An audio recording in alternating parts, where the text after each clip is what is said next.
Tonight on CBC Vancouver News.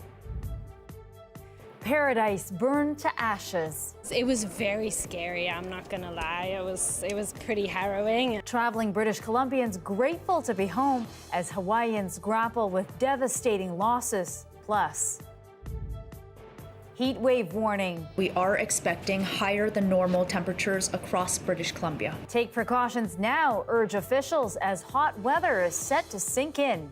And dispatches from the front lines. As soon as I showed up, firefighters that I didn't even know were like, "Hey, you're the one that makes the medicine." How one Lilwat medic is bringing traditional healing to those fighting BC's historic wildfires. This is CBC Vancouver News.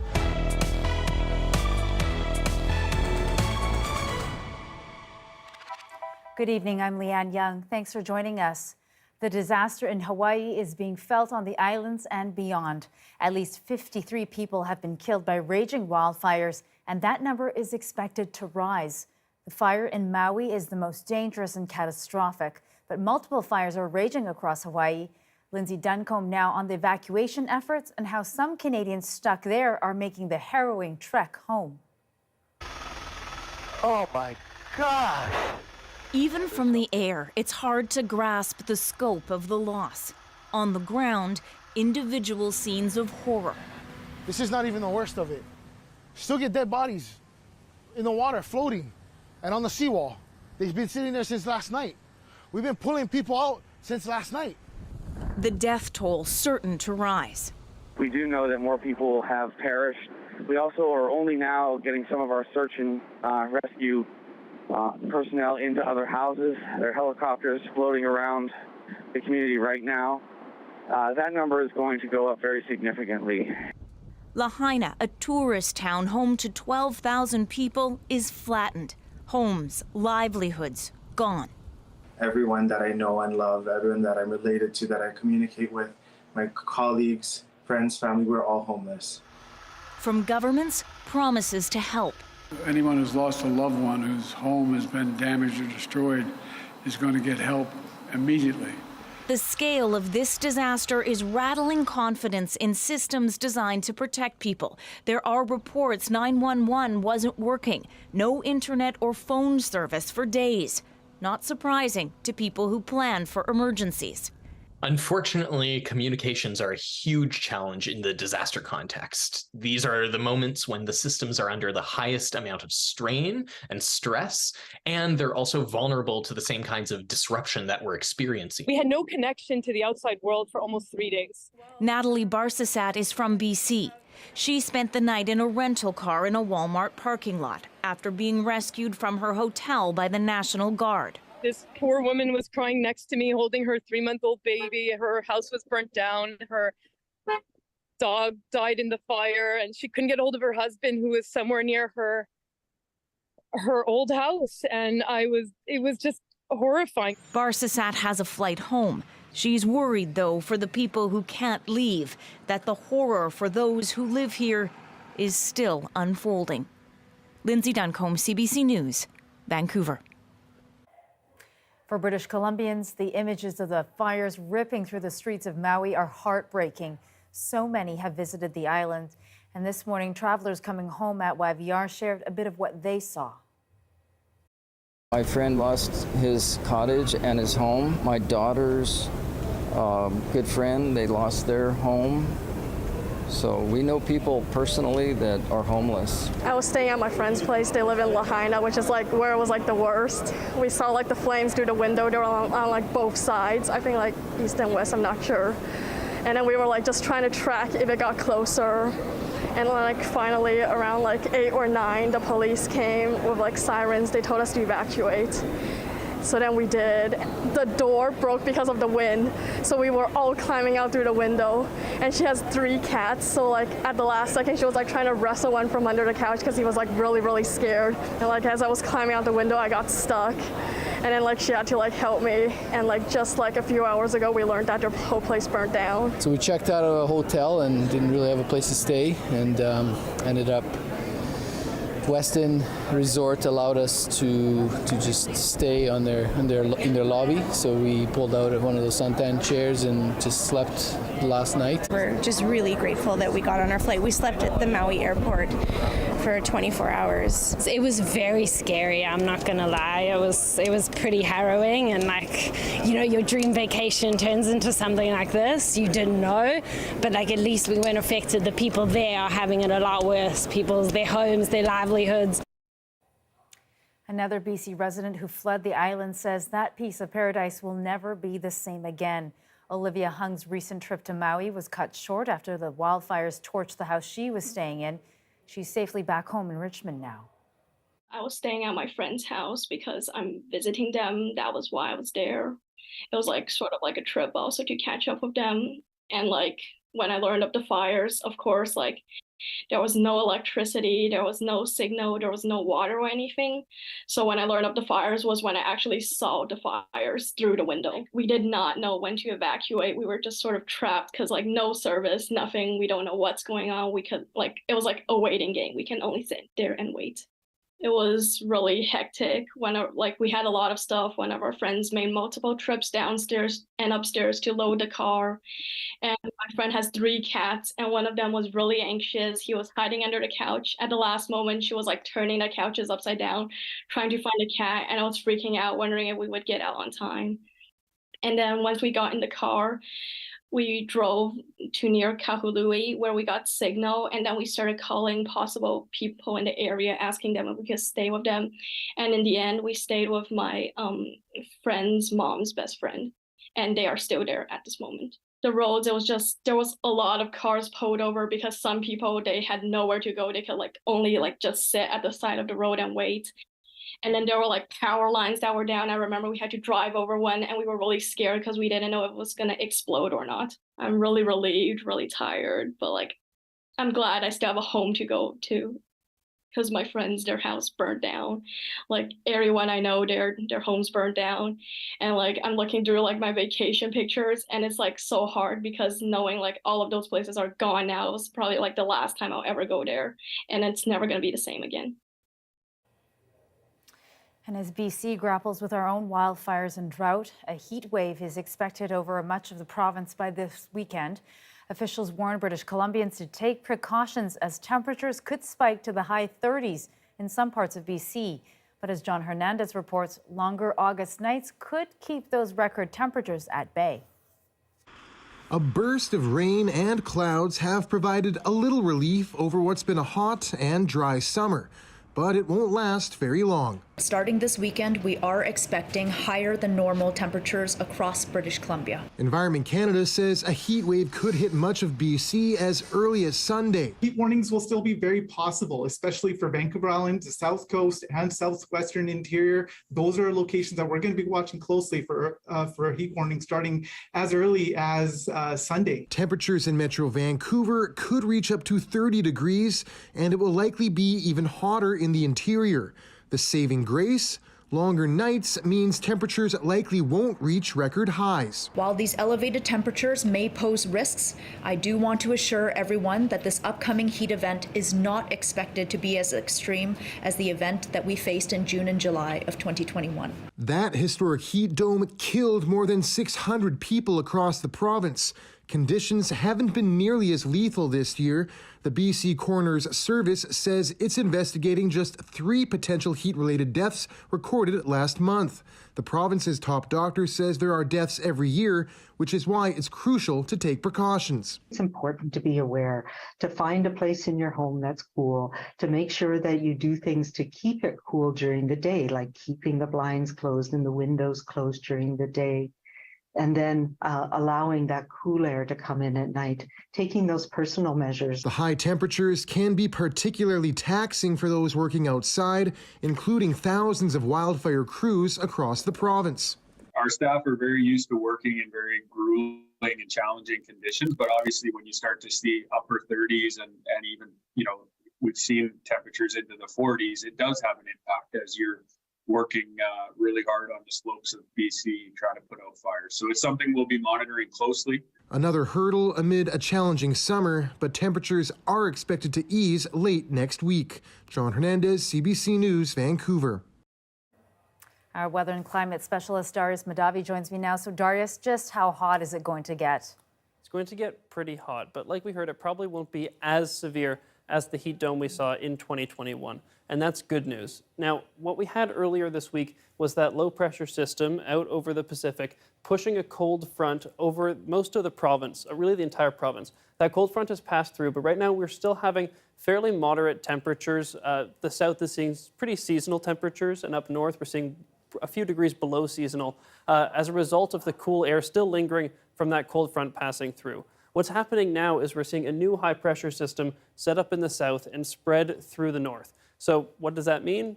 It means we're going to have a pretty hot weekend into the beginning of next week. If we look at tomorrow's temperature, or Saturday's temperatures, sorry, you can see that hot air start to spread through the central parts of the province. Vancouver warms up a little bit, just a couple degrees, but Sunday is when we really see that jump in temperatures. You can see how red we got through the entire southern interior. That's a jump to high 30s in the southern interior, probably high 20s right downtown in Vancouver and by the water, probably low 30s a bit further inland. By Monday, it's continued to get really hot in the southern interior. By Tuesday, we might be seeing temperatures in the high 30s. I doubt we'll hit 40s down in the southern interior, but that does have some pretty severe implications for the fire danger. We did see it come down. It's already starting to come back up in places, and I wouldn't expect that to change this weekend. We'll talk more in a little bit. Thanks, Darius. Thank you. Chinatowns at the heart of many Canadian and U.S. cities are under threat as land values soar and the housing crisis hits hard. But there is a growing fight to save and revitalize the communities where many Chinese Canadians planted roots. And as Yvette Bren tells us, in Vancouver, one hope is to have Chinatown declared a UNESCO World Heritage Site. Yeah, no worries, see ya. William Liu has worked here since he was a kid. He grew up near his parents' dim sum shop. Over the years, so many businesses have disappeared. To see that deterioration through those years has been really disheartening. And that's part of the reason why I really wanted to come back and just kind of bring new life, new hope into the community, for a community that's given us so much. So here in Montreal, this building here is the Lee Family Association. A Montreal filmmaker is doing just that. You know, I could see how so many of these Chinatowns that I knew and loved were in periods of kind of decline, and in the case of here in Montreal, like active erasure. So it was, you know, concerning to me, like this idea of what happens to our story here as Chinese Canadians if this place where the diaspora essentially wrote their story, if these places disappear. It's going to be 5 years before they even break ground. This advocate doesn't want developers and chain stores to take over. There's going to be heavy pressures on rents in the neighborhood, so driving up rents for the storefronts. So a lot of the legacy cultural businesses may not be able to afford the rents. We've already seen that happen. Some have decided it's worth the sacrifice. William Liu gave up pursuing a master's degree at Juilliard in New York to return and help when his dad got sick.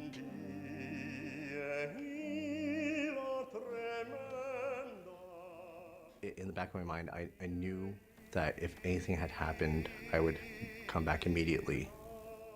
And during my audition, my dad had the opportunity to get a kidney transplant. So that's when I decided to take over the family business. Susan, can you take a picture of that order? He thinks about his grandfather. The journey that we've been through has not been smooth. But for him to be able to see where we are now, I think is extremely powerful. And I just think he would have been extremely proud. And he continues to be, because I can feel him every single day. For Liu, this place is family. Yvette Bren, CBC News, Vancouver. Nearly 24 people in Surrey are out of their homes tonight. This comes after at least 4 homes were destroyed in a fire last night in the Clayton neighborhood. And tonight we're learning more about the heroic efforts of neighbors who jumped in to try and save their community. The first thing that I did, it was calling 911.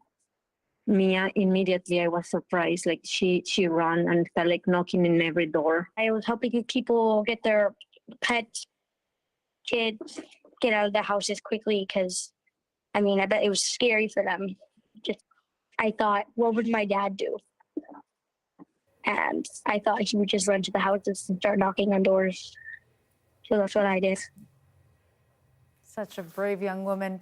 Their home wasn't impacted by the fire, but they say the moment they saw the flames shoot up, they kicked into high gear alongside with other neighbors. I just knew I couldn't let them die. This kind of shows that kids can do anything they put their mind to. Surrey Fire says the blaze started around 6:30 at night in a garage at a home on 192nd Street and 73rd Avenue. They say the 4 homes are not stable enough to now live in, and there could be more as they continue to go through the debris. The cause of the fire is still under investigation. The final print editions of 3 Lower Mainland newspapers were published today. The union says the parent company of Burnaby Now, TriCity News, and the New Westminster Record announced last month it would cut production print after this last run. Layoffs could be coming tomorrow. The publisher for 2 of the outlets says Glacier Media made the decision due to shifting market conditions. The 3 publications will now be digital only. You know, if you have a kid who's an exceptional athlete or an artist, or, you know, you have people who do prominent things in the community, often the first notice of that is in your community newspaper. And these are things that get clipped and hung up and saved, and they are a common experience amongst the community. And even though it is a sign of the times, it makes me quite sad. Glacier Media has not said whether any of its other community newspapers across BC and Western Canada will cut their print runs as well. The Supreme Court of Canada has refused to hear an appeal from 3 BC churches who say COVID public health orders violated their constitutional rights. The Fraser Valley churches applied for an appeal after losing their case in BC's courts. They claimed Dr. Bonnie Henry violated their charter rights by banning indoor religious services at the height of the pandemic. The BC Supreme Court Chief Justice ruled in April of 2021 the regulations violated a section of the charter, but said, given the threat of COVID-19, a temporary ban was reasonable. The initial petition was launched by a group of pastors from Langley, Abbotsford, and Chilliwack. Crown prosecutors have dropped cases against nearly 150 Ferry Creek protesters over the RCMP's handling of the arrest. Officers only read part of a court order to demonstrators instead of the full text, and a judge says that shortened version did not give protesters enough information to understand the order they were accused of breaking. This comes after Canada's highest court refused to hear an appeal acquitting one of the demonstrators of criminal contempt. The Ferry Creek protests started after logging permits were granted back in 2020. Confrontations escalated the year after, leading to RCMP interventions that saw more than 1,000 demonstrators arrested. Construction at the Vancouver International Airport has been suspended after crews found what are believed to be Musqueam artifacts. The artifacts have been sent to a certified archaeology lab, and depending on the findings, YVR CEO Tamara Vrooman says the artifacts will either be stored, preserved, or returned to the Musqueam. She also said photos of the artifacts will not be released without Musqueam approval. The construction suspension will have no effect on flight schedules or passengers. Every month on the lands of the Saycom First Nation, volunteers gather to clear a species of invasive ivy. The organizers describe the work as physical decolonizing. It's all in an effort to make way for Indigenous plants to thrive. We are here in the Jim Forest doing restoration, healing the land, and there's tons of volunteers here today, which I'm really grateful for. Just to be in the forest and work with other people. I'm just here volunteering to pull the ivy. As I've been learning about invasive plants, I've seen that this forest needs help. And so I started this initiative 2 years ago, and people are helping me and helping us and my family. So if you look around the forest, there's ivy growing up a lot of these trees in these thick ropes. Step 1 of the project was going around and severing the bottom of the ivy there so that, everything above it will die. taking the ivy off the ground, a lot of the trailing native blackberry has come back. There's like little June plums that come up. Ocean spray, there's trilliums that have come up. Now that we've given them space, they're just like way bigger and happier. It's a very exciting opportunity to be able to work on this land. I've been kind of teaching my family about, you know, the detriment of invasives and the importance of native plants. And so we're all kind of learning together as a family and like reclaiming that knowledge together. I always feel way better having done this, and I feel like I did something. Decolonization is part of the reason I'm here. I call this work like physically decolonizing a place. How under Indigenous guidance, settlers might be able to, you know, better show up for Indigenous people on terms that are meaningful to Indigenous folks. And part of my time here is to explore my experiences here and how other people maybe interact with our hosts, with the land, and with what we're actively doing. A lot of people ask me, like, I want to be an ally and I want to do something and I just want to help.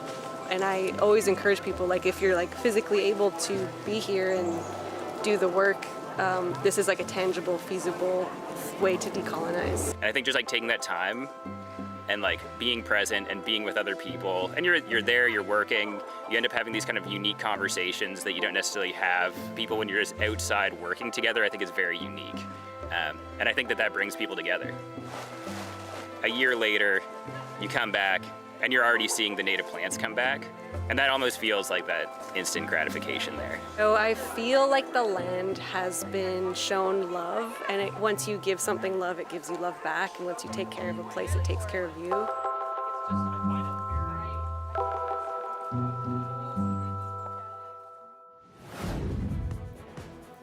Coming up, we hear from a medic about how she's bringing traditional Indigenous medicine to help those battling wildfires on the front lines. Stay with us.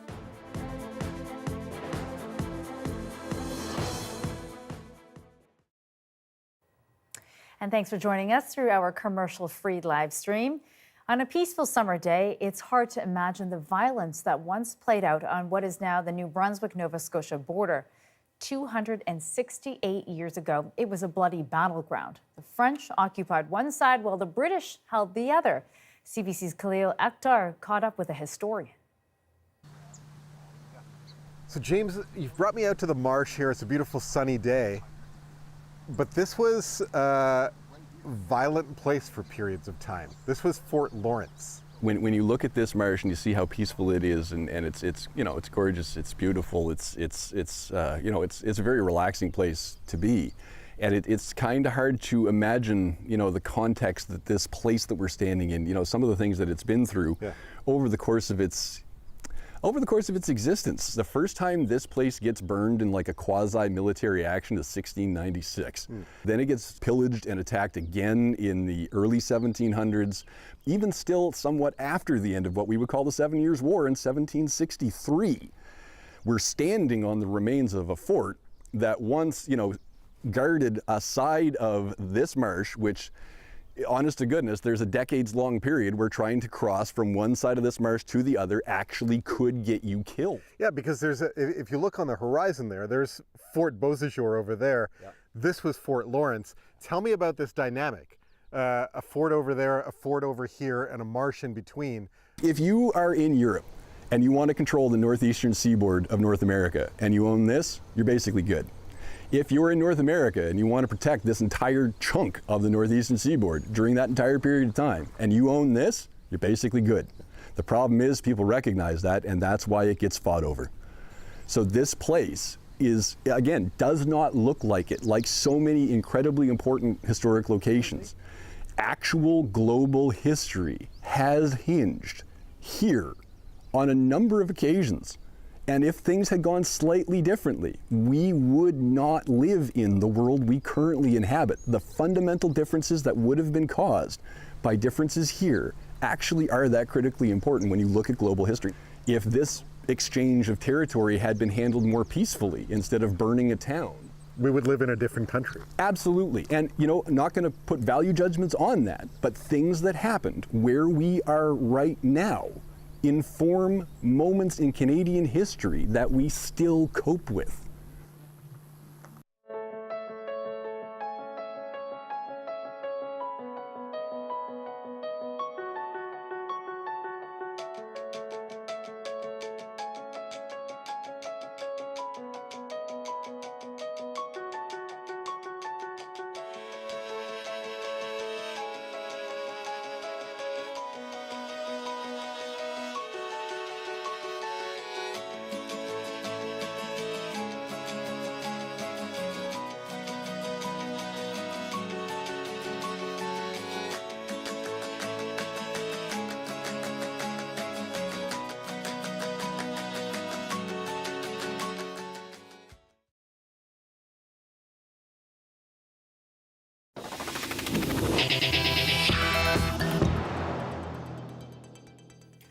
There are more than 400 active wildfires right now in the province.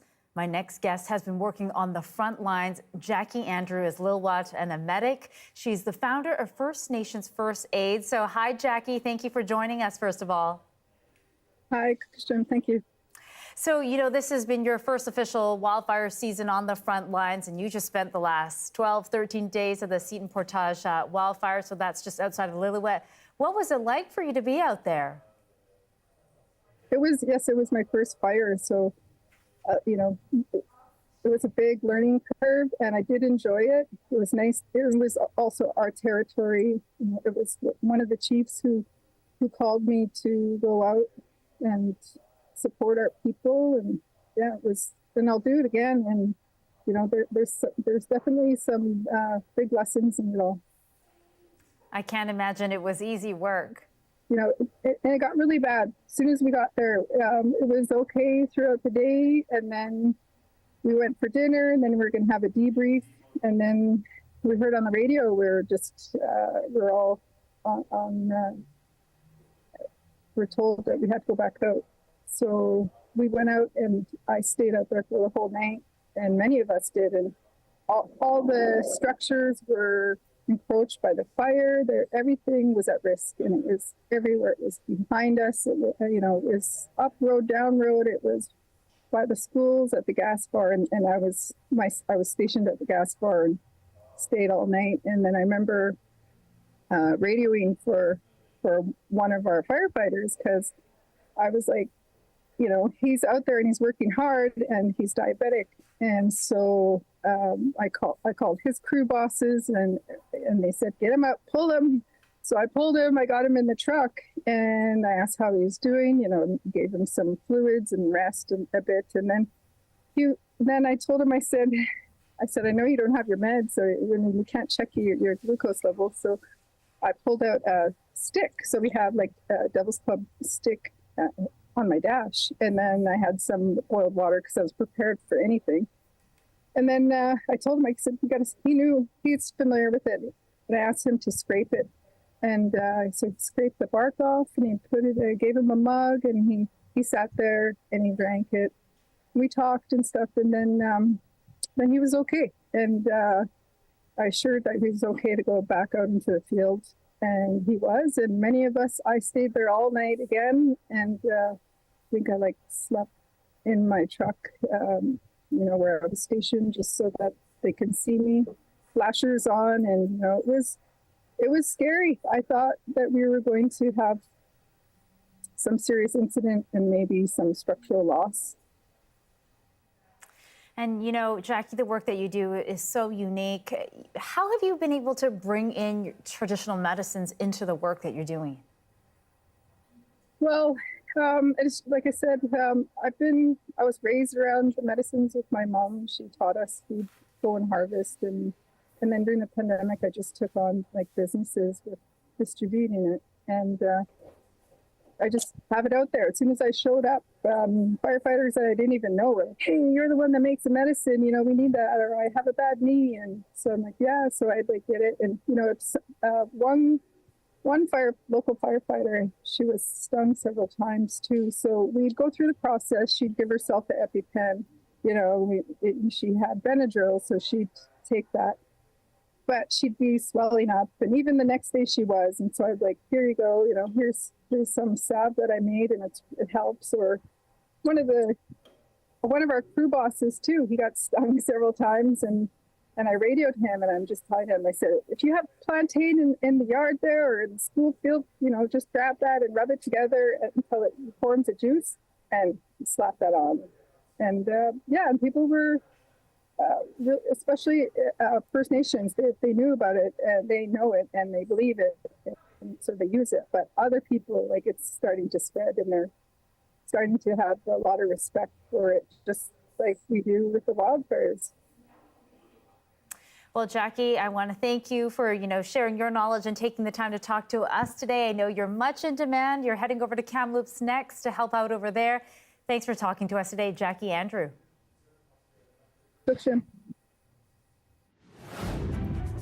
A plan to achieve net zero in this country's electrical grid and the backlash it's prompted from some provinces. More on what the plan requires after the break.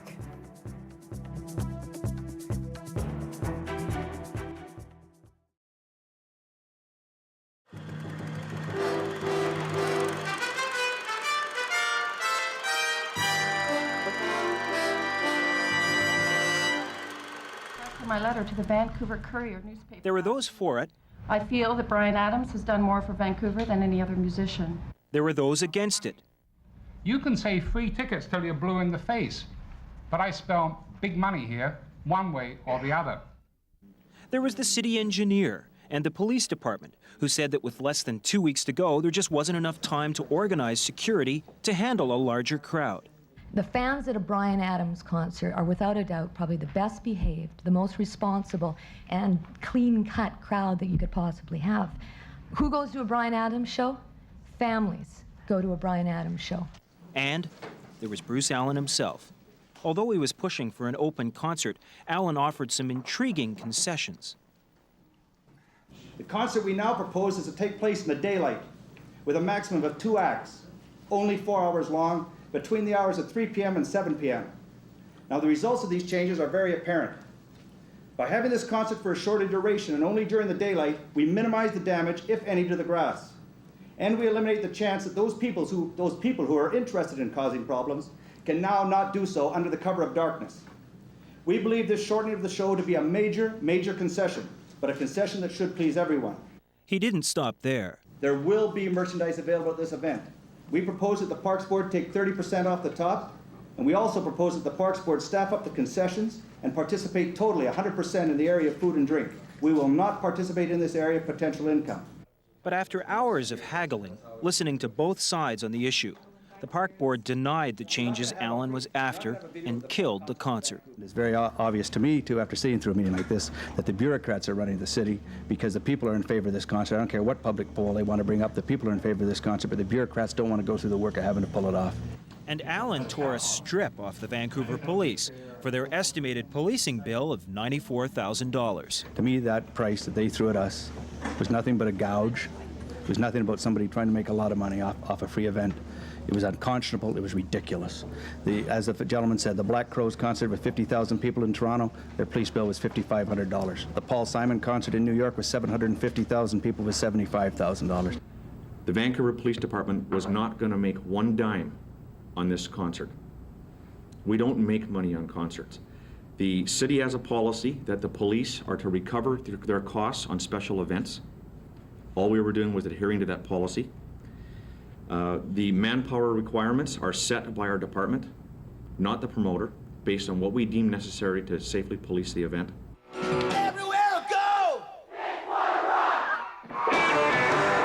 Bruce Allen Talent says Adams is disappointed with the cancellation, but that he'd still like to do a Stanley Park show sometime. But it won't happen on this tour. Considering it took Adams 5 years to get this show on the road, it could be a long time before Vancouver fans get a free concert offer again.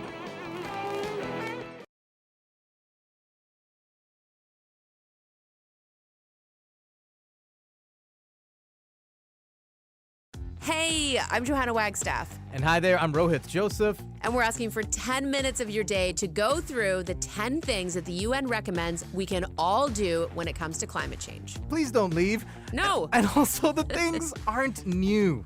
We are just wired to not do them. We promise you to help you figure out your brains, and you and your people can make better choices to combat climate change. 10 Minutes to Save the Planet is available now on CBC Listen and everywhere you get your podcasts.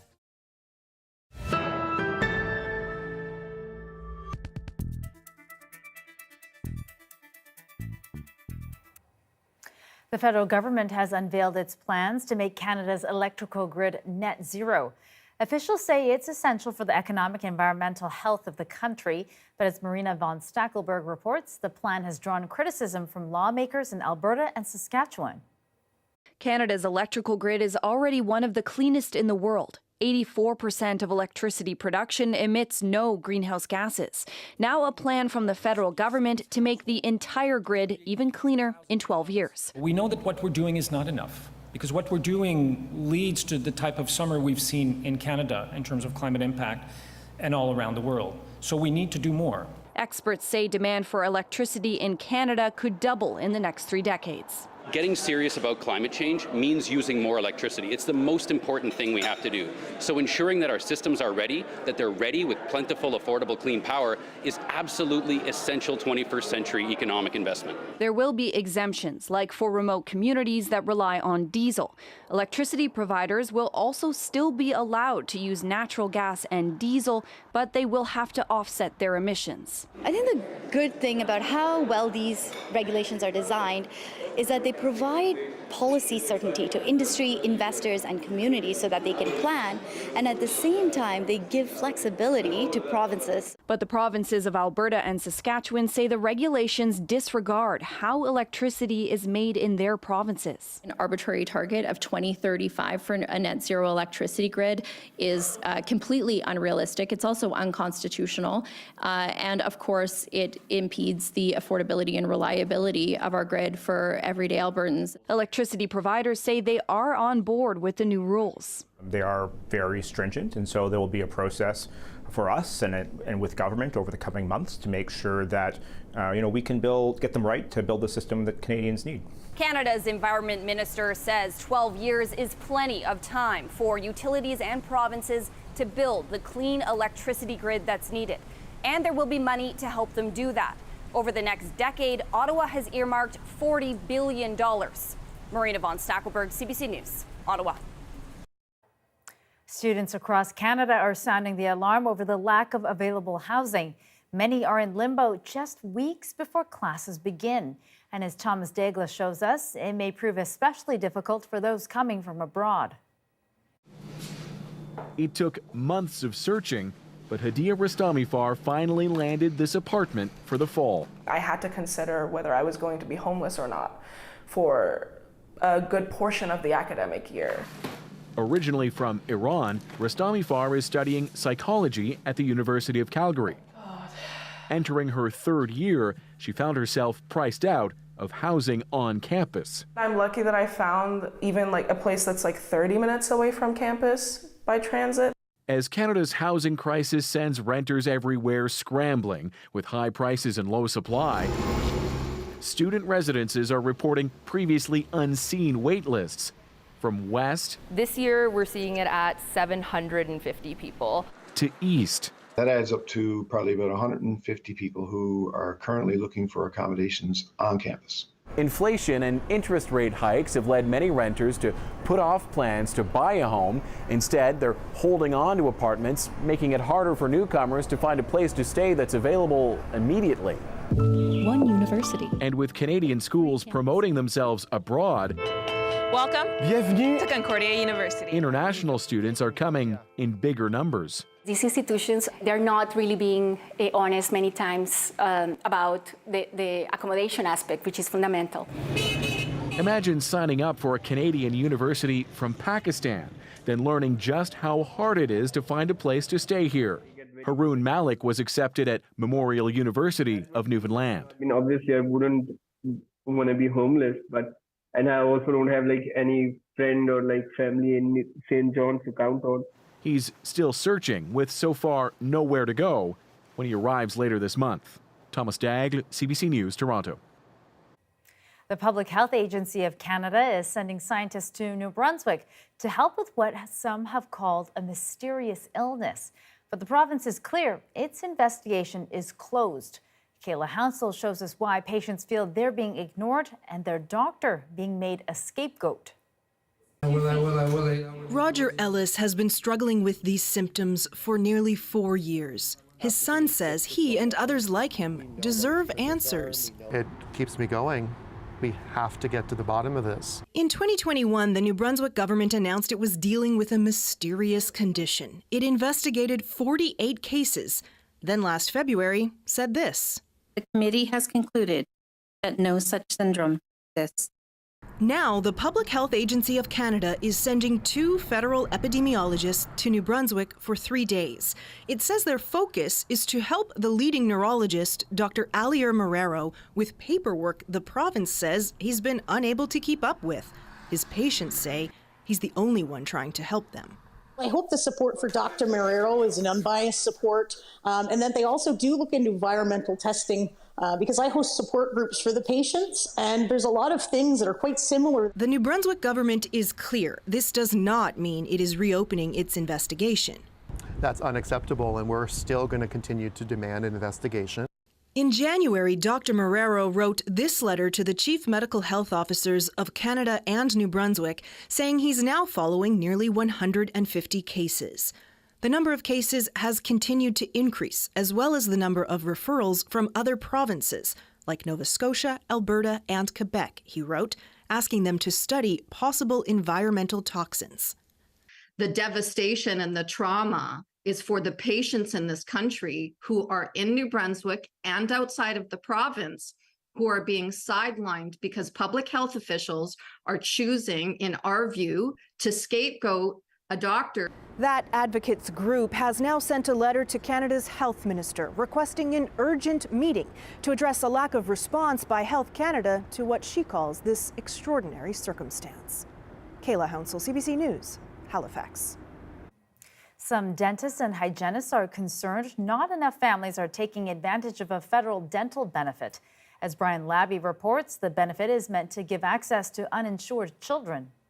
Can you open really big for me? Let's see. A checkup for 3-year-old Archisa Maggi. That's wonderful, thank you. Her parents want to stay on top of her dental health. It's really, important to have the better hygiene, and it keeps healthy, Improving dental health, preventing decay and disease are some of the goals of the Canada Dental Benefit. My goodness, you're a good helper. A program that has so far helped more than 300,000 children in low and middle income families access up to $1,300 per child for dental care. This was the program's first year. Nearly 200,000 eligible children did not access the benefit. This pediatric dentist says the need is great. It's overwhelming.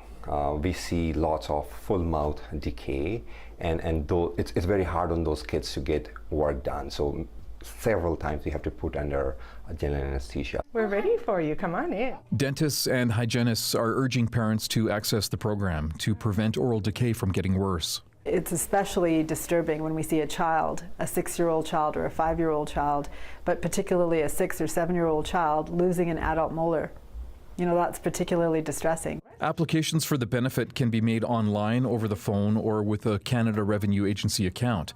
But the Alberta Dental Association says the process could be made easier, especially for newcomers and for people who don't have access to a computer. Everything is a bit of a learning experience, and I think it's really important that these people are educated and the government helps them kind of weed through the process to get these care packages. An urgent call for parents to get their children checked. It's the first step in identifying that there might be a problem early on before it becomes thousands and thousands of dollars, which is then unattainable for many people. An important first visit that could change future outcomes for children.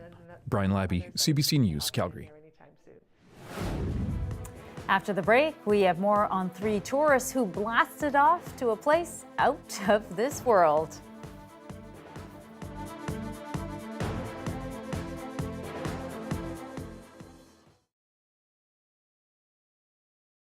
Greg, thank you so much for having us here. You're welcome.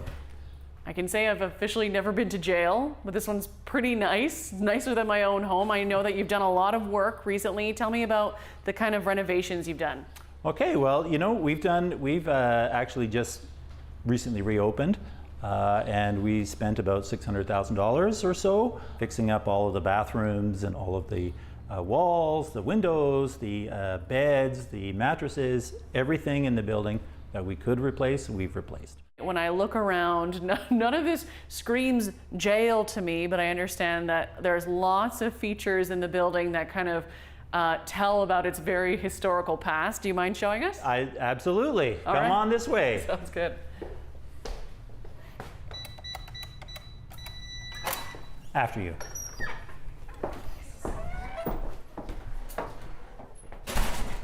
I'm going to start by showing you one of our single cells. These are authentic jail cells, so they are only 1 meter by 3 meters, so they're very small. But you'll see they have a new mattress, a blanket, all the linens you need, and at the back we've got a lovely light installed with the USB port. So you're not joking when you say you can literally stay in jail for a night. Like, I didn't Absolutely. realize that the rooms were the cells. They are. And the beauty part of them is that we had to actually, because these ones are so small, we had to make the beds a little bit higher off the ground so that people have a place to store their luggage, because you know, people nowadays don't travel with backpacks, even though it's still backpacking. They travel with big suitcases, so there's room for them to slide that under. And how do people react when they see their room, that it's like, oh, it's an actual jail cell? They most times they're really happy. They're excited about it, because how often can you actually sleep in a cell like that for that kind of experience? Sometimes they get a little intense about it, and they want to change rooms, and we have other choices available for them. But we do try really hard to make sure that we communicate to clients before they come that it is a jail, and there is that kind of experience, that so they can expect it. One of the things that we've done to try to tie in the history of the building is all of the cells and all of the rooms have been assigned a name, and these are actual people who stayed here in the late 1800s. We put in there a story about them, which we got from the paper, and then we were able to just put a little bit of history and also explain the rules that they broke at that time and what they are today. So.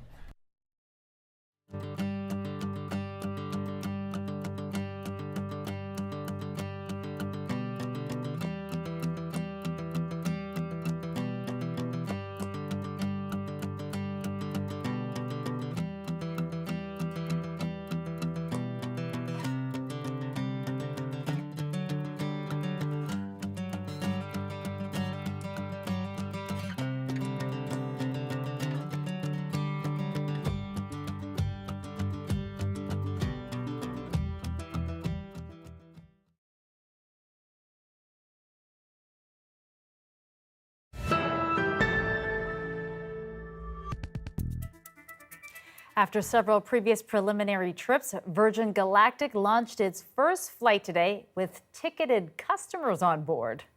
3, 2, 1, release, release, release. The rocket ship took off from the underside of an airplane over New Mexico, then traveled to the edge of space. Passengers included were 2 sweepstakes winners and a former Olympian. He bought his ticket in 2005. The price now is $450,000. The company says about 800 people are on that waiting list.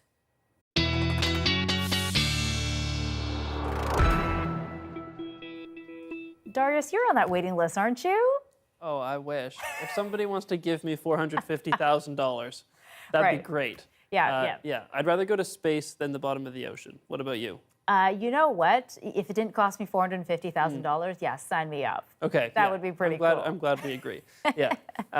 Coming back down to earth, let's have a look at the drought rating. And for the first time in weeks, it has not changed. We don't have any places that have increased in the drought that they're experiencing, probably as a result of that cold front passing through, bringing lots of precipitation, which means that as we head into next week, as we start to see all that heat, I might expect that next week when we check in on Thursday again, the drought rating might have come up again, unfortunately. That'll also have severe implications for the fire danger rating. I said this earlier, but we didn't see much change in the fire danger rating compared to yesterday. I think I misspoke earlier, but I would expect that to change as we head into next week as well. I'd expect the fire danger rating to shoot up by the time we check in again on Monday as a result of that heat wave really starting to strike on Sunday. And we can start to look at what's causing it. So this is the low pressure system that pushed our cold front. It's retreated a bit back into the Gulf of Alaska, but that cold front, we're still feeling the effects now. And this is the ridge of high pressure that's set up over Vancouver and Victoria, which is why our skies are a bit clearer than they were earlier. We have a bit less cloud happening.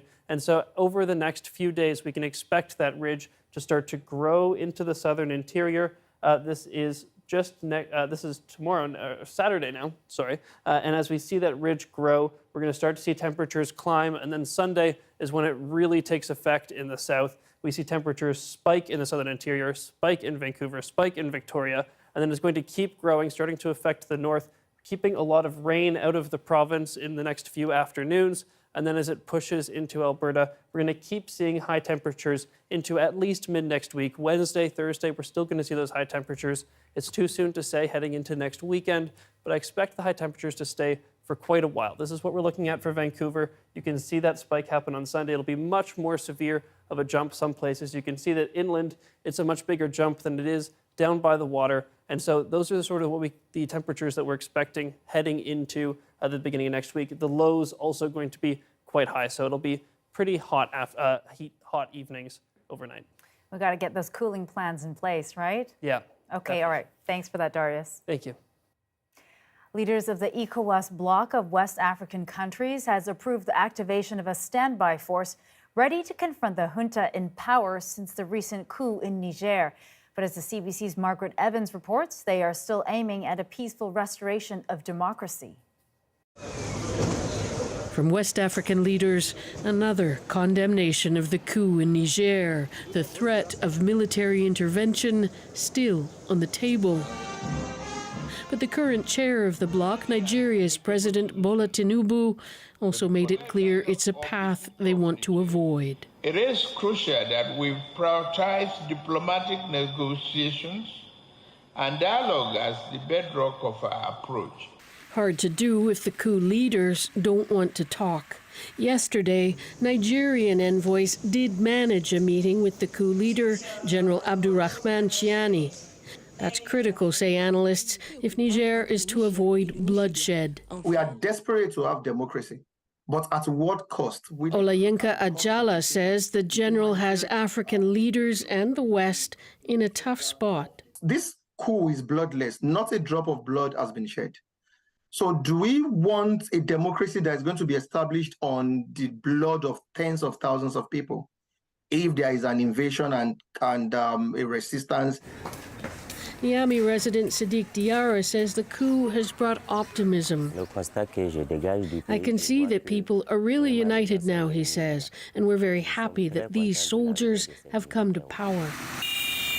Support for the coup in other parts of the country is less clear.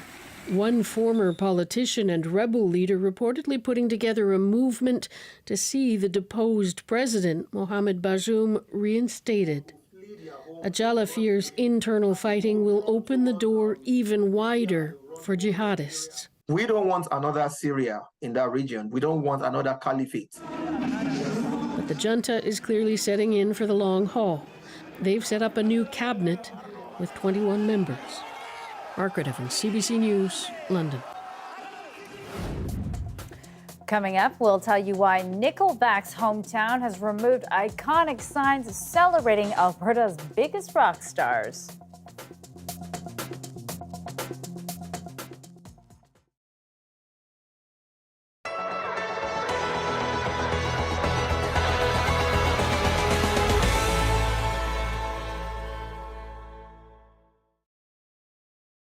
National Bank Open Tournament Director Carl Hale makes no bones about what he thinks of Milos Raonic.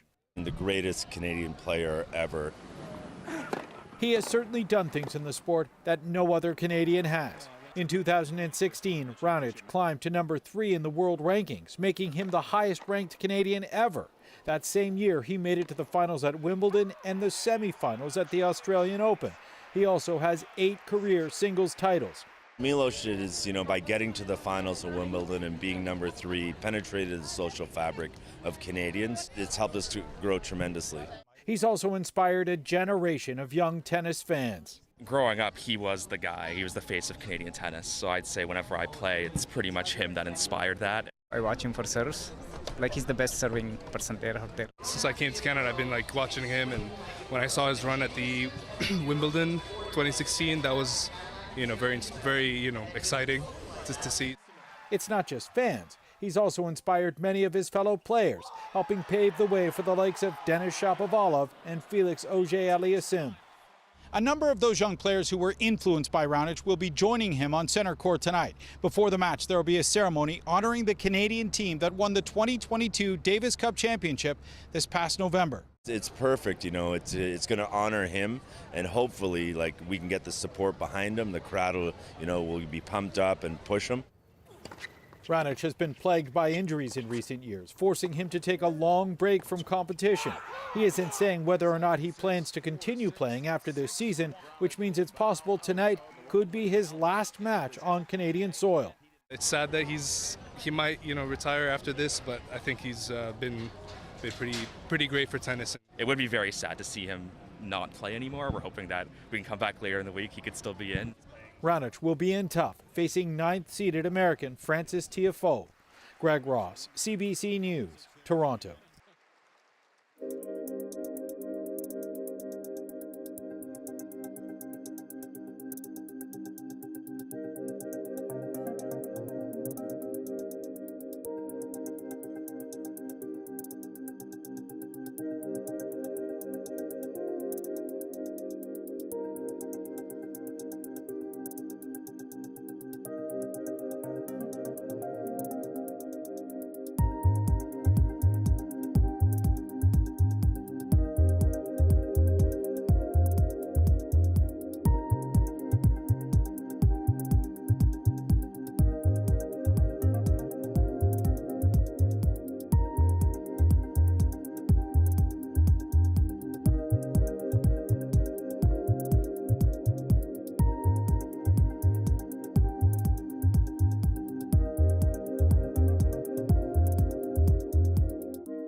Hi, I'm Amy Bell, and here's what's in your CBC Vancouver inbox. Support sustainable agriculture and celebrate local food with Margaret Gallagher at Feast of Fields. Enjoy the Gourmet Harvest Festival at the Stable Harvest Farms on September 10th. Tickets at farmfolkcityfolk.ca. And never miss a special programming series, event, or contest. Subscribe to CBC Vancouver's e-newsletter at cbc.ca/Vancouver inbox and keep connected with us.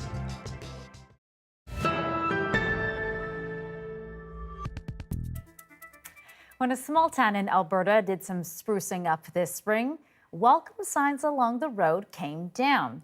But as Elise Von Schiel explains, the trouble was some of those signs told visitors about a famous group that once called the town home. Not many people are stopping for photos of this sign anymore, but just a few months ago, it was a traffic hazard. We've had a few close calls with people pulling over to the side of the road and people getting out to take pictures, and there's no roadside pullouts. Hannah, a town of about 2,600 people northeast of Calgary, is the birthplace of one of Canada's biggest rock groups, the band Nickelback. Hey, I wanna be a rock star. Its members grew up here. The town's welcome signs once highlighted that with pride, but when some money came to freshen them up in May, Nickelback was dropped, and the decision isn't going over well with some residents. I think they've been up for so long, I just thought it was part of the community, and I don't think it hurts to advertise it. I'm kind of disappointed. I mean, we're all fans of Nickelback. We grew up knowing them. My dad taught him guitar when he was little, so we'd like to have it back. Town officials say the risk of car accidents was one thing, the age of the sign another factor. And with a list of hometown heroes that also includes former NHLers Lanny McDonald and Jim Nill, they say it wasn't right to pick just one. Instead, the signs will get new homes. 2 will go to the local museum and tourist center, and the other will go to Lanny McDonald's restaurant in Montana with Lanny's name added. A new sign in Nickelback's honor will be installed in a few months in the town the band stays close to, even all these years later. 27 years, blood, sweat, and tears, started off 300 kilometers southeast of here in a little town called Hannah. The signs are causing a lot of debate in town, but outside of it as well. Hannah's mayor says lead singer Chad Kroger's record label has reached out for a conversation, and there's little mystery what it's about. Elise Von Schiel, CBC News, Hannah, Alberta. A Kelowna artist has sold more than 100 paintings over the past 2 years, and the kickstand painter has been using the city streets as his studio. Clint Williams sells his artwork to a local gallery. He creates freehand acrylic paintings featuring animals like eagles and whales. And over the last 6 years, Williams has been crafting paintings in the Northwest Coast tradition. And all of his work has been produced while experiencing homelessness. He is vigilant against theft and adverse weather conditions while striving to finish his art. Beautiful pieces. You might usually think of elephants as big, majestic, and ponderous animals, but there are always surprises.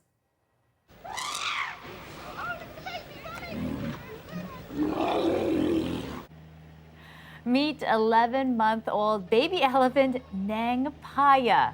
She's small, clumsy, but, pretty quick on her feet. The zoo in the northwest of London is home to 7 Asian elephants. And when you're young, everything becomes a toy. And who says playtime is limited to daytime? The zoo recently caught this on a night vision camera. The little one can be seen awake in the dark, busy playing with a tire. And keeping probably her parents and siblings awake, much like my own toddler. All right, they're all the same, aren't they? That's it for us tonight. Thanks for joining us on CBC News at 6. Have a good night.